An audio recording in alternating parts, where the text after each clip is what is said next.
say hello to everyone first, and then, and of course, we want to know how are you doing right now. Okay, good afternoon, guys. Good afternoon, everyone. It's good to be on Banana Kick. I don't think I've heard that phrase in a really long time, so it's like a old school phrase back to the good old days. Yeah, Well, I'm doing well here. Unfortunately, the cases are increasing, just like I think pretty much everywhere. So I'm hoping and I think the Malaysian government Domeka, I think you froze again. Okay, And I think he got cut. yeah, he got cut. And before we we continue on the interview, we will wait for Domeka to come back Yeah. again, and I'm we here. will also wait for Belay Fernando to catch up with us on this episode as well. We would like to thank our sponsors for for our show. And hello, Yep. and we will have our intro first.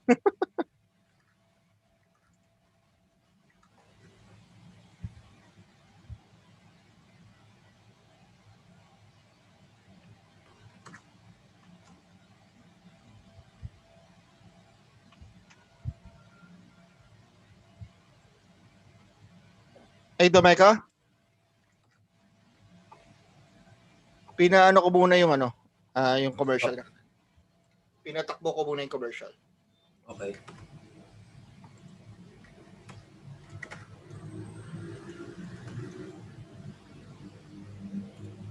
Yeah, Domeka's back in. Okay, I must apologize for that technical difficulties. No problem. Hey, no problem. But we have our commercial running right now. Yeah. Okay. So we can make us checks.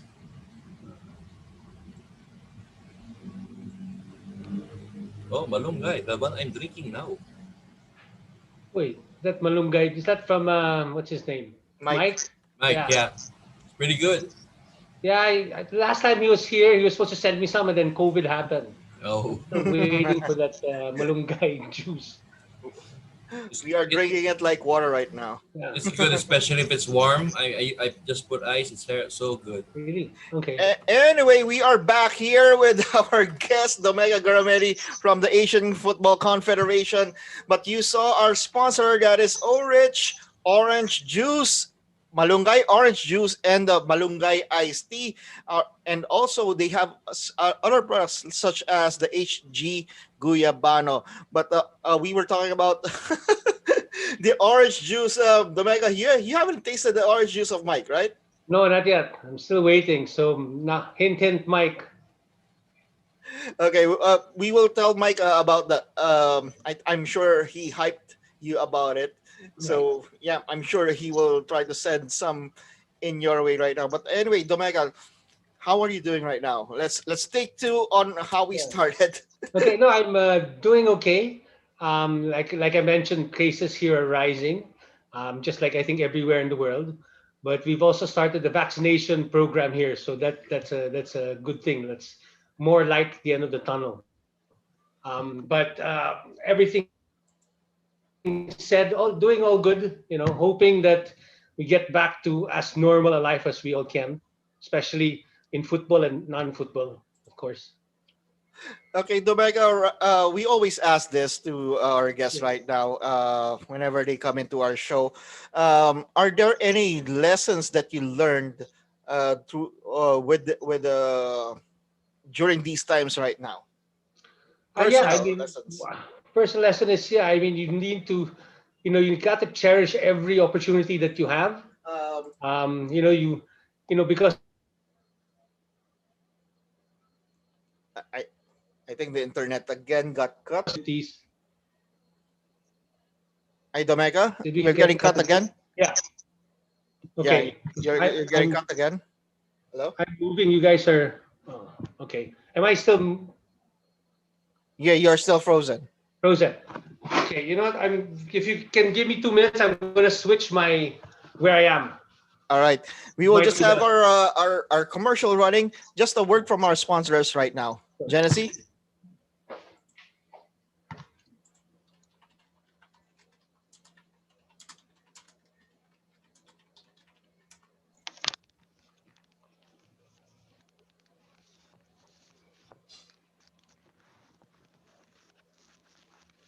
Really. Pinaloop ko yung commercial habang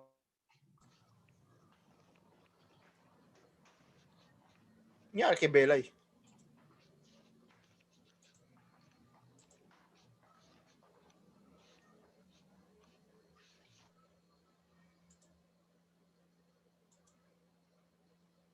Baka may show rin. May show ba siya?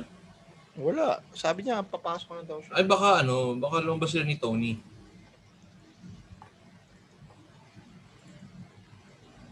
Sabi niya, papasok na daw siya. Sabi niya sa Ha? Eh kanina pa yun.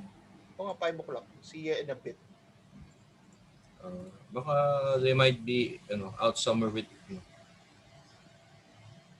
Barkada ni Relly. Yup, nag-message. Surprised to see him. PM mo kung may tanong siya. Ready?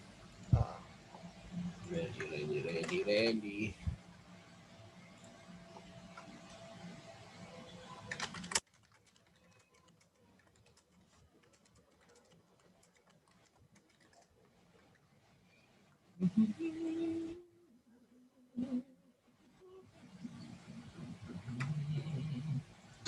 Mas masarap.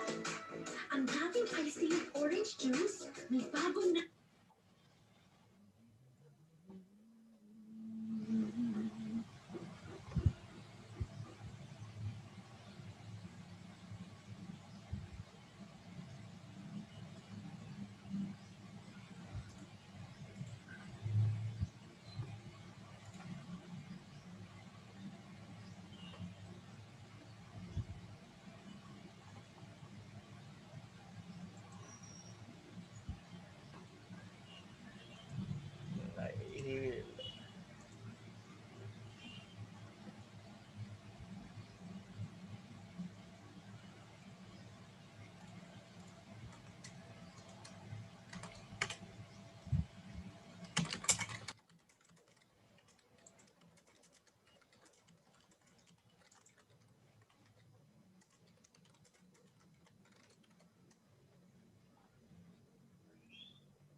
Ito na.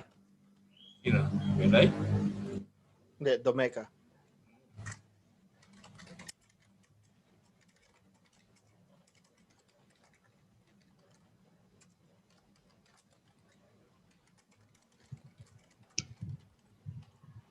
Okay, I believe it should work now. Better. All right.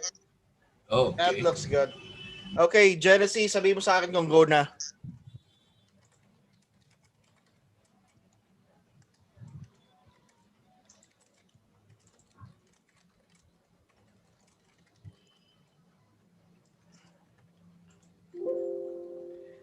And we are back. And again, that is a word from our sponsors. That is Orange Malunggay, Orange Malunggay, Orange Juice, and Iced Tea, and HG Guyabano Drink.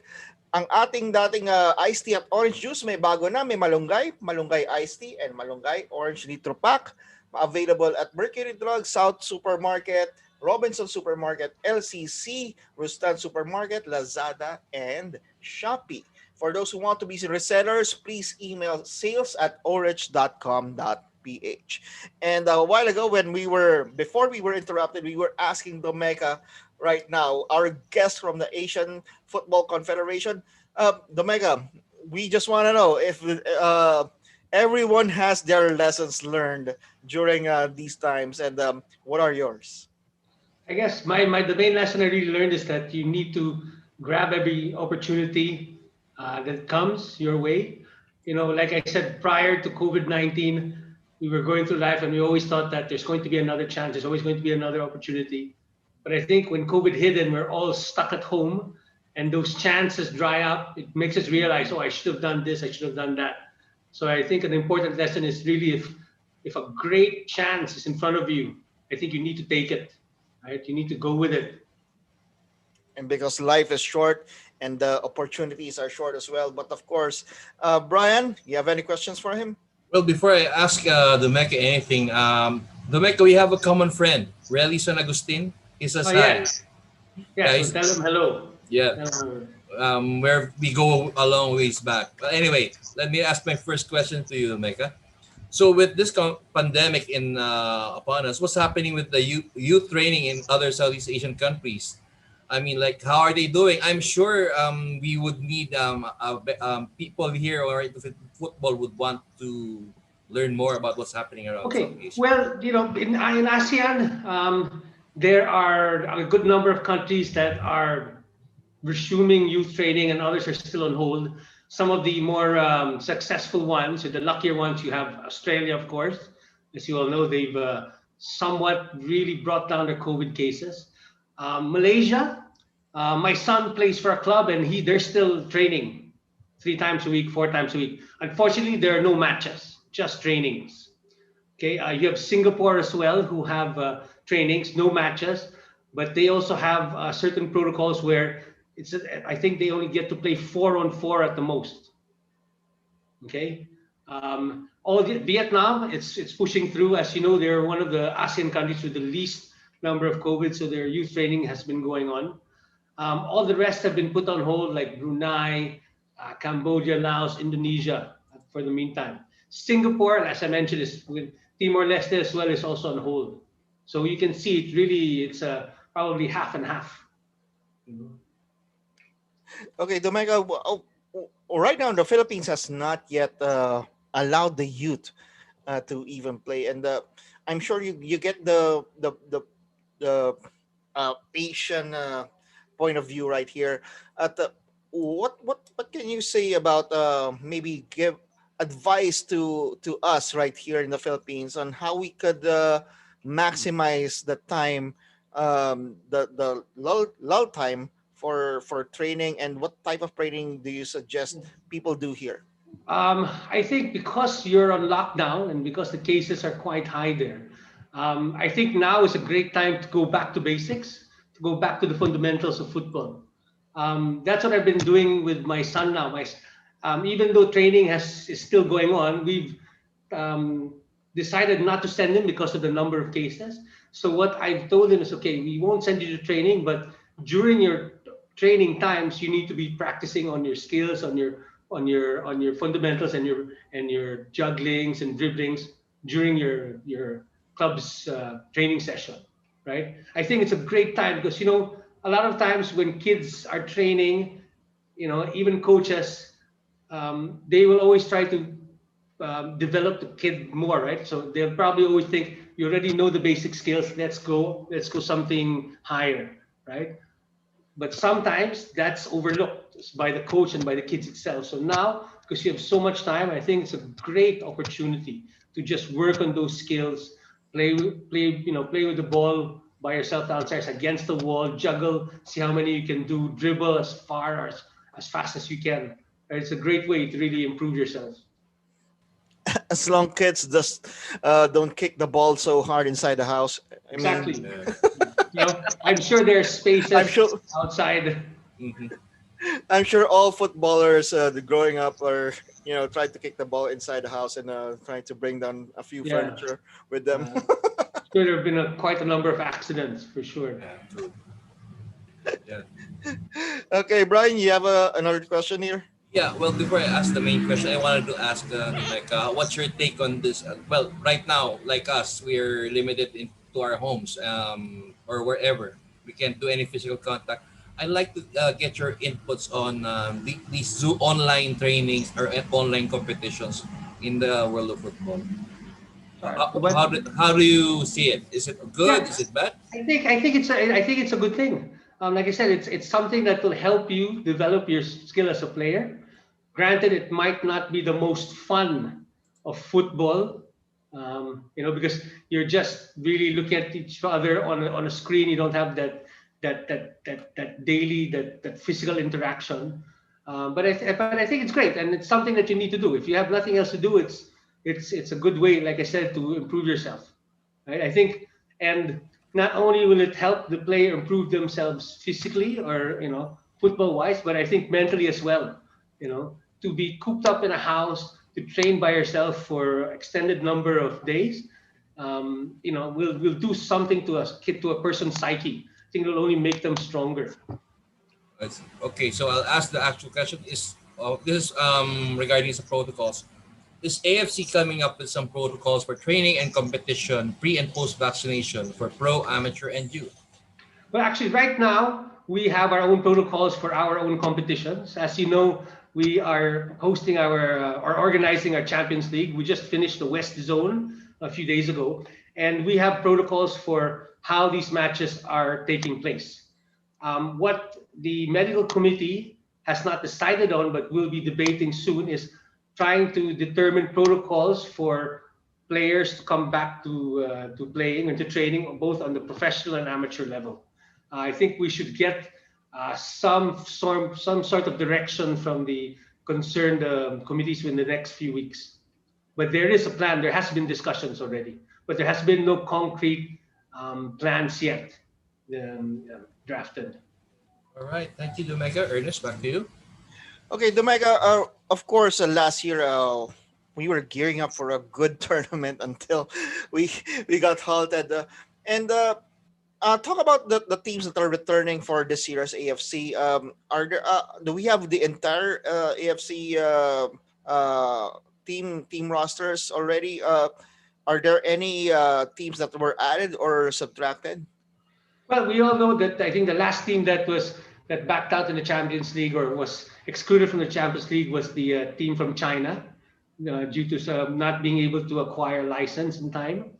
I think when it comes to the AFC Cup, the latest omissions were clubs from Myanmar due to what's happening locally there. They've decided or they've said that they cannot participate. So that's the latest that we have. When it comes to actual dates for the Champions League East, it's the middle of June. However, there are no venues have been set yet. So that's Okay. where we are. I think the venues will be set once or what happens during the prevailing COVID situation per country. Okay, right now, of course, the AFC is gearing up for to start again this June. What are the challenges that we are the teams and the management is facing right now? And of course, in the Philippines, there is a governing body called the IATF that checks and regulates the protocols if they are met. Is there a higher entity that controls the AFC and in guiding them on how they can restart the league? No, no. Basically, for at the AFC, we've got different committees that will decide on different issues and different areas. We don't. There is no body such as the AITF, at least in Asian football. But of course, we always take into account the authorities' points of view, their advice on how to restart leagues, on what they should be doing for SOPs. So you know. And in this case, when it comes to the resumptions of leagues and our competitions, it's the competitions committee. We have the medical committee. We also have the technical committee as well. And of course, all of this is ratified by the executive committee. Okay, Brian. Okay, so I'm seeing Domek is very very into football. I'm just curious, where did this all start for you, and what inspired you to really take it seriously up to this point? Well, I've been playing football since I was 5 years old. I started, I think, where did I first play? Makati Football School Mm-hmm. in San Agustin. My Okay. mom took me there when I was 5 years old, thinking that I needed to get out more, meet friends. So I started in when I was 5 years old, and after that first day, I never looked back. I really enjoyed the sport more than anything I ever done. So Okay, Domecq. I played through grade school, high school, and college, basically. Okay, Domecq. I think we have the same alma mater. I'm also from CSA.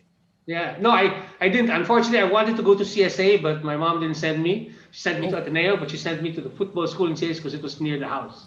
So oh, okay, okay. Oh, quite a story. Then you took it seriously up to this point. I mean, what happened between there and okay, so after college, I took a break for a year or two, did different things, and when it was time to find a job, I remember I went to Ateneo to play Sunday football. Okay, and I saw my old coach Chris Monfort. who was the GS or the General Secretary of the PFF at that time, and he asked me, "So what are you doing now?" I go, "I know, I just got back from the States. I need to look for a job." He goes, "There's an opening in the Federation. Would you be interested?" And I said, "Yeah, why not?" So I went in. I had an interview with him, and then I had an interview with the president back then, Rene Haddad. And after that, I was hooked. I stayed. I came in 2000. I didn't know if I was going to stay long. I thought maybe a year, 2 years to see how it was, but I ended up staying much longer than that. So Maybe for the love of the game, absolutely. right? For the love of the game. Yeah. So Ernest. Yeah, maybe you can shed light. I mean, we have a common friend, Relly San Agustin. Now, can you talk about you guys? I mean, people are commenting here that they seeing you brings back UAAP memories. Yeah, well, basically, Rally was we're the same batch. We went to Ateneo. We went to Ateneo. We're the same batch. I said we were classmates in high school for 4 years because, as you know, in Ateneo, you're once you get to first year, you're the same class for 4 years. So we played football together since we were maybe 6 or 7. We also played in the UAP together in college. So those were really fun days. When we played in the UAP, we felt the lows and the highs. So it was really a really great experience. Okay, right now, of course, you also became the PFF Secretary General, and can you recall your days as the PFF Secgen? Yeah, I think it was a great experience. Back then we were only, if I believe, when I first started in the federation, we were only 12 employees, and 12. it was 12 employees, yes, full-time employees, and each one had several hats they were wearing. So you're not just the section. No, I came in as a deputy general secretary, and I did finance, marketing, competitions, national teams. And then the other deputy general secretary, who's Jose Carpio, who's also in the AFC, he did coaching, grassroots, education. So everyone was wearing different hats. You know, this is what I always found quite ironic. We started with 12 people, and the only fund we had was the FIFA funds, which was 250,000 at that time. And now, when I look at football now, I can just looking at the federation, they have maybe what 30 employees, and they get 4 or 5 times more than what we got back in 2000. So it's great. It's great to see the growth and the development of that. Okay, of course, it has been an up and down situation for the Philippine football Yes. scene, and right now, how do you see it? How do you see right now on what is happening in Philippine football? I think Philippine football has been growing steadily. Of course, there have been some dips or valleys that they had to fall in, but I think they came back up. Um, it's moving well. Unfortunately, this pandemic came at a time when the league was starting to ramp up. Other programs were going to be introduced, but all in all, I think Philippine football has a very bright future, right? I think they just need to make sure that the objectives that they set, they put their minds to achieving those objectives and not veering away from it, and trying to understand what are the important areas that they want to work on. Okay, and we welcome now our co-host. How are you, Belay? Oh, seriously bad case of jet lag. I'm actually not in Manila right now. Huh? Where are you, Belay? Adjusting. I'll give you a hint. Okay, I got it. And it was like I'm trying to keep on my toes. I'm so sorry, Domeka. No Like worries. trying to keep on my toes, like to stay awake. And I was checking the time. Anyway, we're here now. I'm so sorry about that. Good morning. It's the middle of the morning there. Pretty much, yeah. Good morning. Okay, we were just finishing with the questions that were given to us, Belay. So just a good free for all right now. And if you want to chime in, just go ahead. Okay, Domega, you've seen the evolution of the Philippine national team for the past years, and what can you say about, of course, right now we're getting some players playing internationally as well, being acquired by foreign teams. How do you see? How, what can you say about the growth of the players, skill wise, from the time that you were in the PFF, and now in the AFC? Yeah, no, I think the skills of the Bears have improved vastly.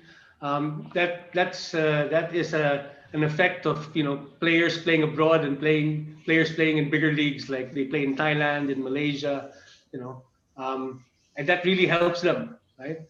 And what also helps some of the local players here is when we are able to bring back some field foreigners to play in the leagues here. That helps them as well, develop their skills, hone their tactical awareness, which in the end can help them transfer to other bigger leagues, right? There's always a good example in ASEAN when you think Thailand. Thailand, they have a good number of players playing in the J League, right? And that has really, I mean, of course, for the longest time, Thailand has been one of the best, if not the best team in Southeast Asia. But gotten, they've gotten miles farther because they have players playing in the J League. They're able to transfer that knowledge back into Thai football. But what's also good about Thai football is they also realize that it can't only be them be getting better, because if it's only them getting better, then it's not going to work. They need people or countries around them to get better. So what they've done is they've opened up their leagues to bring in other ASEAN nationalities. You have players from Philippines playing there. You have players from Myanmar, right? By playing there in a more developed league, it's going to trickle down into the national football of those countries. Okay, Belay, you wanna crack your first question here? Yeah, no, I'm kind of scared missing out a lot of your questions, but if it's answered, go ahead and tell me. I may go. This is really a weird feeling for this to happen. Yeah. So normally the Mecca, they make me the resident grassroots person asking the question here. So I don't know if it was asked already. I know they asked you about the AFC Champions League. Is there any update on like the tournaments of for the youth that are happening this year? What do you think the likelihood are? No, actually, as of now, they're still postponed. And in my fair assessment, I don't think it's going to happen this year. I think Okay. because the COVID situation is still very fluid, right? But I don't want to say that it's actually not going to happen. I just think it might not happen because of what's happening. But then again, if vaccination programs, what do you call it, are rolled out quicker and faster, and more people get vaccinated, then maybe there's a chance that these competitions can take place again. All right. So I'm gonna take this opportunity since we're here anyway. This kind of weird, but how do you think this affects like the qualification road for the women's teams for the Women's World Cup via the Women's Asian Cup? Yeah, well, this is going to affect them. I mean, I think it affects everyone, right?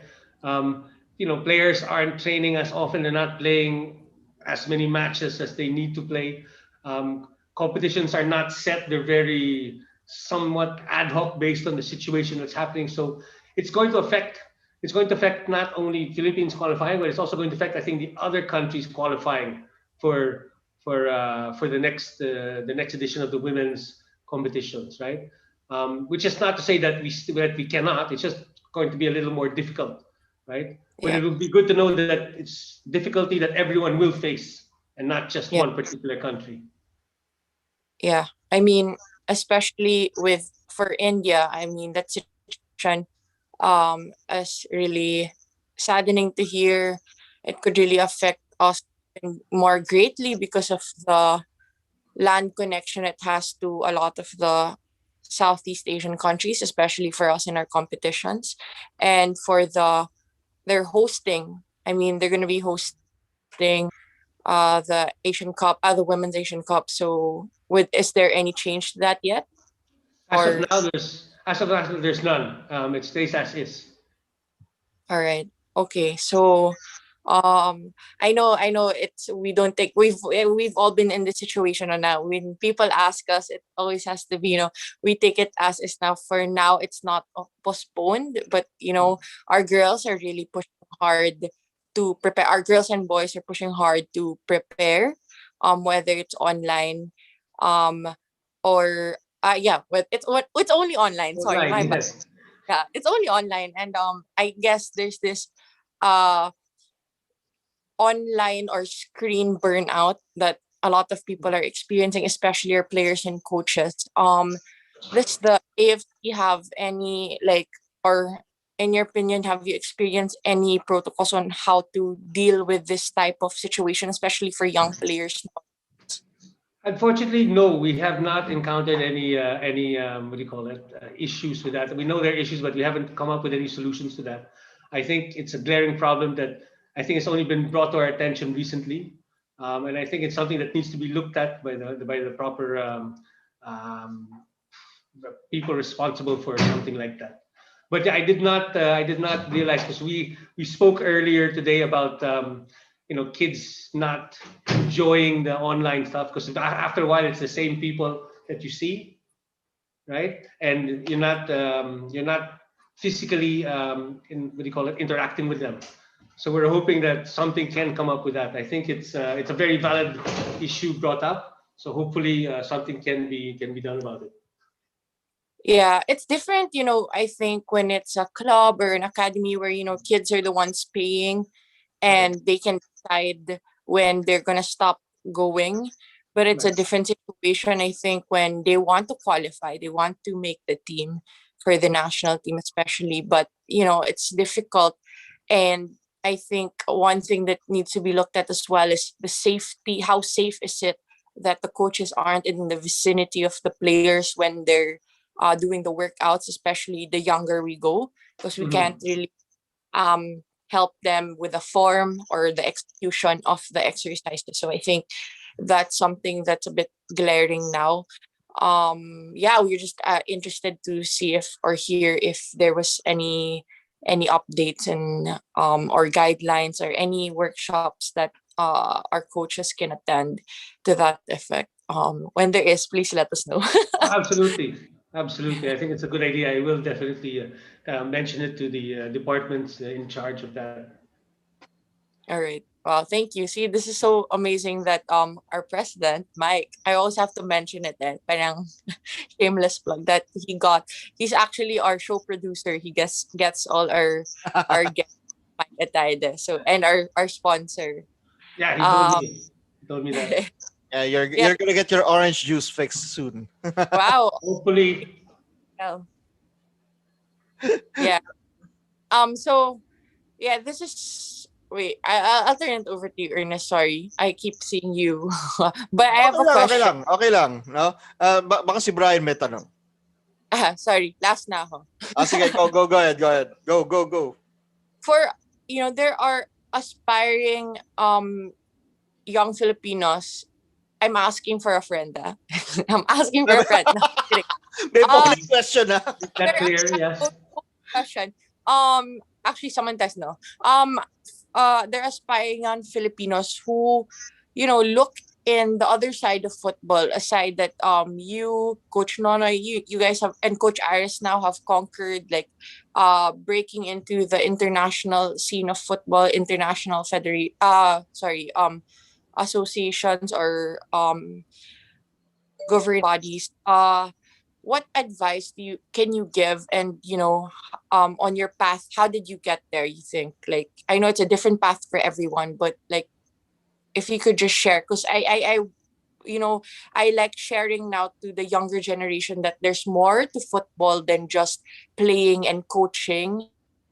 To broaden their horizons on what they can actually achieve if they enter the world of football or sports in general. So if you could share that, that would be really great.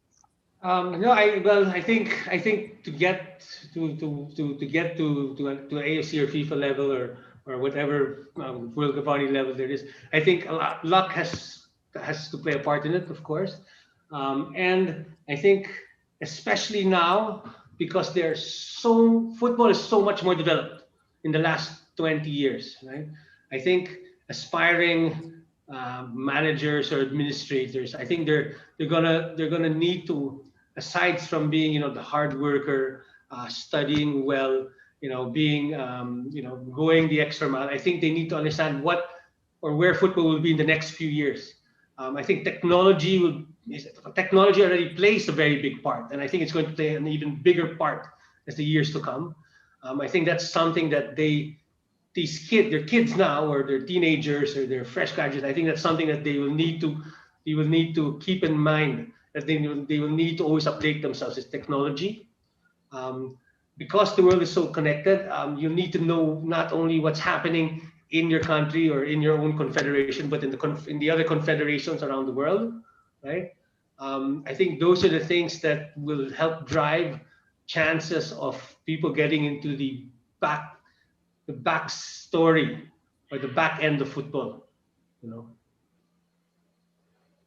Yeah. Okay, interesting. I'm gonna tell my friend that she should start he or she should start researching. Kidding. Um no, it's Ayaw pa ibigay yung pangalan eh, no? uh, it's good to have them to aspire to, especially if nakaka-attend kayo ng conference ng AFC na or webinar. Si Coach Nonoy na yung parang designated. So it's good to see role models to aspire to, and it's good to have people there to ask advice from, and how to further our expand their knowledge. And I wanted to ask actually what you meant, like specifically by technology, because that's not a common thing that is discussed when you're talking about the managerial or the admin side of the game. Technology, in the sense that, everything is all being tracked, it's all being counted on. Technology when it comes to social media, technology when it comes to fans, technology when it comes to fan engagement, fan management, compilation of data, how to analyze that data. You know, um, I have a former colleague from FIFA. What he's done is he's gone broke off by himself, and he's creating this website wherein all the sports tech companies can advertise their services on it, so that potential member associations or football clubs can go to one place and look for it. And when we were discussing, I thought, it's like, okay, how many do you have? He has hundreds lined up. So you can see it's a developing industry, sports technology, right? Because everything is, you watch things online. You don't have to watch it live. You can watch it later on. You need to know the stats, how far the player has ran, how many times he's used his right foot, how many times he's used his left foot. All of this is technology, and it's only going to get bigger and more complex and more detailed. So I think really sports technology is the wave of the future. When it comes to working in the sports industry, there are already numerous jobs available in sports technology. I think there's going to be even more. You know. Yeah. Yeah, I mean, we've been talking about it for the past few months that, football is only jumping into the data side of the game. And yeah, it's interesting that you do note that, because more and more we're realizing the access of the Philippine kids to this type of technology is, it's sparse. So it's good to point out, and it's good for everyone watching out there to get on it to figure out how we can input more. And we'll try to do more of what you mentioned, especially for the YFL, for the Youth Football League. So yeah, thank you so much for all that. Brian, go ahead. Brian, ikaw na magtanong ng nagpapatanong. Ano ba talaga natin? I Ikaw don't na know what I'm bahala. gonna ask. A lot of people are asking me to ask this and that. I don't know what to ask anymore. Because you're the godfather. Okay. I'll ask the first one to you. Domeka, the vaccine Sinopharm is for ages 3 and older. Would you know if this vaccine is chosen in Malaysia and other ASEAN countries? Sorry, which vaccine with Sinopharm? Sinopharm? No.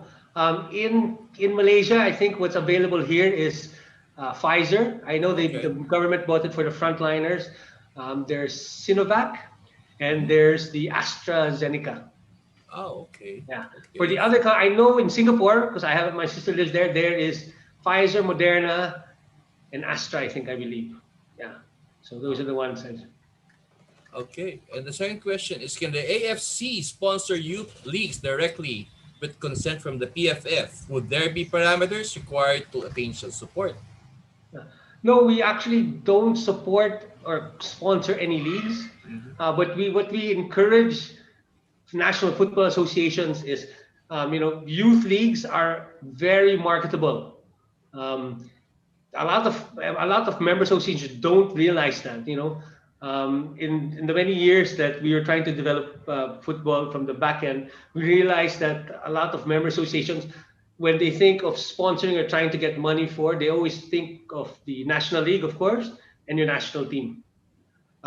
We ran a program 2 3 years ago where we tried to educate all the member associations to say yes, they are your top assets. They will earn you the most money, but you have others that you can bank on, that you can sell. Your youth league, your women's league, your awards night, your grassroots. Granted, you're not going to earn as big as your national team or your national league, but you still earn funding, and that funding that you earn can be plowed back into that same sector, and or if there's extra, you can plow it to another area to help develop it. That's what they need to realize, that you know I think youth leagues are one of the easier ones to market. You just need to know how to market it and who to approach. Yeah. Yeah, just to add to that, like, I definitely agree. When you go to a field and we're having one of our tournament or league days, it's not just the kids there, it's the parents, it's the sister, it's the lolo, lola, the yaya, the driver, everyone, and the drivers are learning how to video cam the games of the kids. So I definitely agree with that. It's just how to capitalize on that visibility that the youth leagues have. No, I don't think it's just our sports problem. It's Philippine sports problem that we need to find steps on how to Yeah. No, and move to add to forward. that, I mean, now in this day and age, you can upload anything to YouTube, to Facebook Live, or anything. So you can actually broadcast all your football matches from under six to the senior level. You just need to Yeah, know how to broadcast it and where to broadcast it, so you get the maximum exposure. yeah, So there's a lot more tools now. definitely. Okay, Domega, there's a question here. What must the PFL do to be at par with the Thai league? To be the top. Okay. PSL. Wow. Okay. Wow. There's the PFL. There's a lot of things that PFL need to do, but you need to realize they're only 3 years old. If I'm not mistaken, yeah, 3 years old, right? The Thai league has been around for much longer than that. And when you look at the national leagues in the Philippines, I think before before the, what do you call it, the PFL, there were numerous attempts to create professional leagues, and it all fizzled out after 1 2 3 years. So it's good that the PFL started, and they're taking things slow, right? Slowly, step by step. I don't think you can expand too quickly, because if you expand too quickly, you're not your the level is going to go down, because you're not going to get enough players to play at the high level. Lack of players, the lack of coaches. So I think it's got to be a step-by-step process, right? I think what they need to do is they need to set out long-term objectives, mid-term goals, and short-term goals, and work from there. But fairly simple, yes. I think eventually they need to expand the league number of clubs. They also need to make it more nationwide, in the sense that it can't all be played in one venue. Okay, I don't believe in this one venue national league. There's got to be home and away. It's much cheaper now than it was 20 years ago. There are some budget airlines and all that, and with proper scheduling, I think it can be done, right? And what I think they also need to take into account is they also need to realize that fan engagement is very important, right? Because without the fans, the league's not going to last. You need to engage the fans, not just on match day itself, but pre-match day, before the match happens, during the match, and after the match. It's got to be a 360-degree cycle so that the fan feels engaged and says, PFL, it's not just every Sunday or every Saturday. It's, okay, the matches are every Sunday, but I know Monday, Tuesday, maybe they'll release news about what's going to happen in the next match, right? So it's got to be this whole ecosystem. Okay. Another question here. What do you think about? Sorry, my dogs are fighting. I thought that was Fighting mine at the because I heard my background. dog barking too. Okay. What do you think about the PFL stars getting some exposure or being uh, teams in the Thai league are getting interested with PFL stars to play for them? Yeah, I think it's great. I think it's a great opportunity for Philippine football and the players themselves. Like I said, by them moving to a better or to a more developed league, they will become better players, which they can then help the national team when they play in their matches. So I think it's good. Of course, it's going to it will be a little harder for the PFL to try to increase the level because the best players are leaving, right? But I think that's only going to help the fact that the players staying will need to step up and train better and become better players so that they can assume that vacuum that happens when the better players leave. Okay, Brian, Agree with that. you have a question, Brian or Belay? Correct. No, I was just going to agree with that because we realize you have to realize there's a lot players coming through from college, and because we do have a limited amount of clubs still in the highest professional level, not a lot of players get to break through, and I see that players that get picked up by other clubs around the region as an opportunity for our other players to step up, like you said, and develop. And I think this can only mean good things for the league. And the fact that they're just in Thailand and around this area makes it easy for us to call them back, for preparations for the national team tournaments. Okay, thank you, Belay. About Brian? Okay, I'm gonna ask the question of Ernest. Ako ba? I just, Domeka, I just wanna get your opinion on the naturalization. I mean, of Bienve. We had him 2 episodes here. So I'd like to get your thoughts on that. No, I think it's a good thing. He's played here for the longest time. I think he considers himself Filipino as well. In the end, there have been a lot of cases where players have migrated to a certain country. They played football there, and they feel this attachment. They've become one with the country. So I think it's a good move forward. It's a good step, right? He's a fantastic player, I must say. That should definitely help us. But I think it's good because it's also good to know that you have people who have no relation to this country moving here, getting used to the country and learning to love the country in the end and wanting to play for the national team. I think it's a great thing. It's a great thing to promote because it says a lot about the Philippines and Philippine football.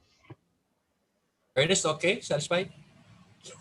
Di na But sumusunod. has it happened already? Has Duterte signed the bill?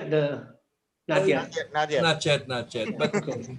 He's So busy that's the with other last hurdle, huh? Busy pa yeah, sa ibang bagay. No? busy with other things actually. Hmm. Belay, uh, you have more? no, I think I it was pretty. He answered a lot of the questions, and I'm really thankful that you answered the questions that needed to be answered straight, and to hear like interesting perspectives. Like, it's not usual for us to hear that the players that perspective of players migrating, and then it creates this vacuum for players to step up, and then for naturalization usually we have more violent comments about that. But the fact that you said that it's good that players come in here and want to stay here and be more Filipino. Like I felt that from Bienve when we interviewed him. Definitely, I felt that he really wanted it. Because he felt in his heart that he's Filipino. So yeah, that's a great perspective to be more positive about these situations. All right, I guess. All right, we're running out of time right now. But before anything else, Domeka, Yeah. you have any final remarks before we let you go? I mean, you're a busy person as well. No, I just want to say to the people back home, to aspiring footballers, that just keep up the hard work. Keep that determination alive. Don't. I know you've all been on lockdown for really long, more than a year. I know it can get quite frustrating, and Mental feel stress. like throwing in the towel, but don't. I think, like I said, vaccinations are happening, so there is light at the end of the tunnel. So you just hang on na lang. That's it. We'll all get through it together. That's the important thing to say. Okay, thank you very much, Domeka, and I hope we get you to guest here once again in Banana Cake. And again, I'm sure you like what you said before. You haven't heard the term banana cake for quite a long time. Old school really brought back the. Just goes to show how old we all are, huh? Yeah, it's a contest of banana cake before in the corner. Yes, I remember Brother that. Chick. Yeah, yeah. Thank you, Bella. Thank you, Ernest, and thank you, Brian. It's a pleasure. Yeah. Okay, I'll give a chance for our co-host to say their final remarks for the day. Godfather. Well, thank you so much, Domek. It was very educating. I'm getting the updates on the in football right now, and I really do hope we get to interview you later on when things get better. I'll Okay. keeping my fingers crossed for that. Yeah, and I'll ask Lorelli a little bit more about you, if you don't mind. Yeah. Okay. Well, don't believe everything he says. Miss Belay. Yeah, first I wanted to apologize again, but for being late. This will never happen. Usually I'm the host of the call, so if I'm late, the Zoom doesn't happen. So maybe that's why my body was like, okay, okay, rest. No, I was kidding. Yeah, thank you for. I'll definitely share your one particular question to my friend. Um, but yeah, no, thank you. And I think you hit it right on the nail right on the head when you said that you know this time it's really Yeah. about hope. Mm-mm. uh I think that a lot of us back home are really in like a moment of frustration, despair, whether it's with football training, whatever the situation. It's really difficult and we're all finding our way to get through. Mhm. And I think what's key for us, the administrators in football and the coaches, are how to keep the young ones engaged. Because I was sharing that if we lose them, it's very hard to get them back because they might find interest in a lot of other things, which is fine. But also, we would, as much as possible, would have wanted to keep them engaged with our sport. And it's our task to figure out ways on how to do that. So thank you for enlightening it on us. And this is a perfect time to increase our knowledge on the technology and try to test it out. Interestingly enough, we found like, these types of apps and trying to partner with them for our youth, for a youth league, for our national teams, and see if this is something applicable to us, especially for the Yeah. rest of the year. Thank you for the advice and for the knowledge that you shared from the experience that you've gained. Thank you. It's very very much appreciated. So yeah, thank Okay, thank you very much, Domega. But before we let you go, okay, we Mhm. need to have this Zoom picture. Sure. Okay, and one, two, three, There you and go. there you go. And that is our show for today. We have 4 episodes already in Banana Cake, and this episode is brought to you by Orange Malunggay, Orange Juice, and Malunggay iced tea, and of course, HG Guyabano drink, ang dati nating iced tea, and orange juice may bago na, may malunggay. Malunggay iced tea and malunggay orange litro pack. Available at Mercury Drugs, South Supermarket, Robinson Supermarket, LCC, Rustan Supermarket, Lazada, and Shopee. For those who want to be resellers, please email sales@orich.com.ph. My name is Ernest Hernandez, and I am the moderator slash host and slash everything in between for Banana Cake, and wishing everyone just this simple message that I we leave in every episode is just to stay safe and God bless. Stay safe and stay